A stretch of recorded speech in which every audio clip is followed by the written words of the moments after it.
Tell me when you're ready, folks.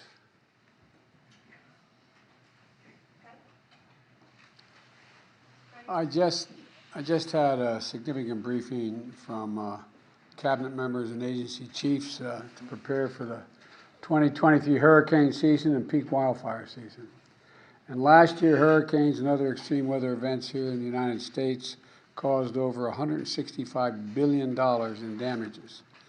3 hurricanes, Fiona, Ian, and Nicole, made landfall, did damage across a half a dozen states.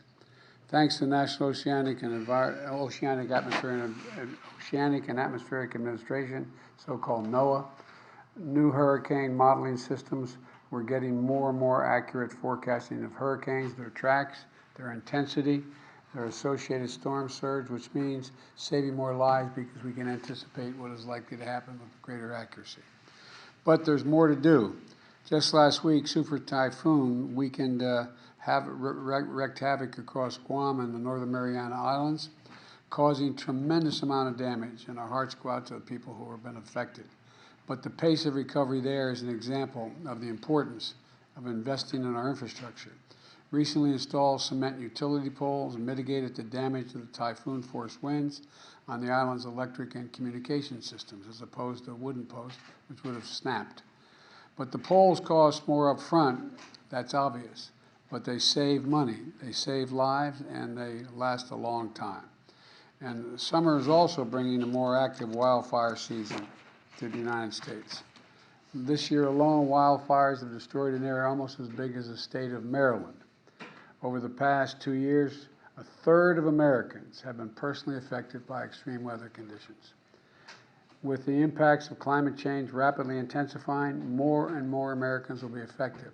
That's why we've also invested so much in making sure we deal with climate change and mitigate it. We've just discussed the significant actions we've taken to help address these disasters and to mitigate the damage going forward. My Investing in America agenda includes new investments to make our communities stronger, to make our communities more resilient, and we're making the most significant investment ever in combating the climate crisis.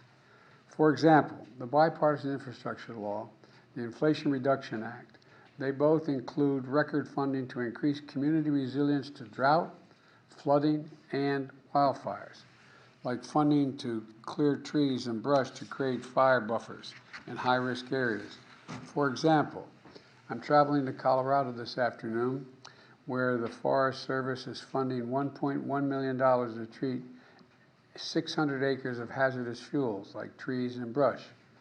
This project, with over 300 homes and buildings in the area, is going to reduce the overall risk of wildfire in that area and, God willing, if anything happens, save lives. We're also harnessing new tools like advanced satellite technology that's going to help get better at predicting where wildfires and storms are going so that we can better position our resources ahead of time to respond. We funded over 130 water projects to address the drought crisis in the West, including projects that are going to conserve tens of millions of gallons of water in drought-stricken areas like the Colorado River Basin. The U.S. Army Corps of Engineers is the National Oceanic and Atmospheric Administration.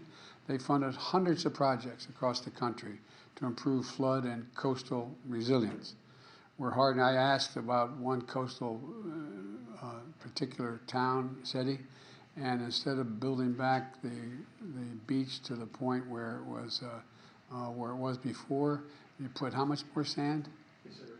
We're building it back to its full design profile. So instead of 30,000 cubic yards of sand, over 100,000 cubic yards of sand.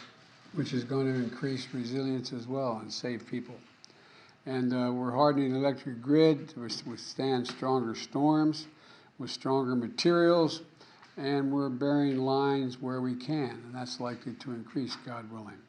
We're creating microgrids to reduce the impact when power goes out and make it possible to get back up and running faster after a storm. We're also funding conservation, restoration, and protection of coastal areas and flood-resilient projects in disadvantaged communities.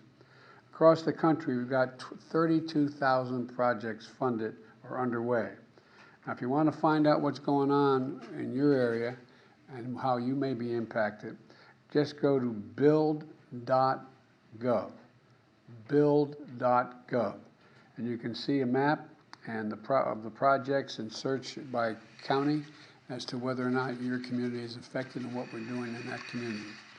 I want to close by thanking the brave Americans, and I mean that sincerely, the brave Americans who put their lives on the line to keep our community safe.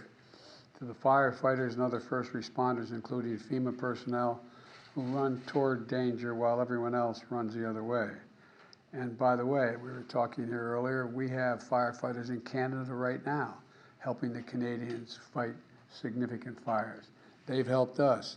We also have relationships with Australia. We have relationships around the world with firefighting organizations that are available to us as we're making our firefighters available to them and our rescue people. So thank you all very much for coming in, and again, go to build.gov and you'll see a map there and you can check what is in store for your communities and what we're doing. Thank you. Mr. President, some progressives don't like the debt deal. What's your message to them? Please come this way, everybody. Thank you very much. I told all these guys you wouldn't ask anything about what we just talked about. Was I right? I just wanted to show you I was right?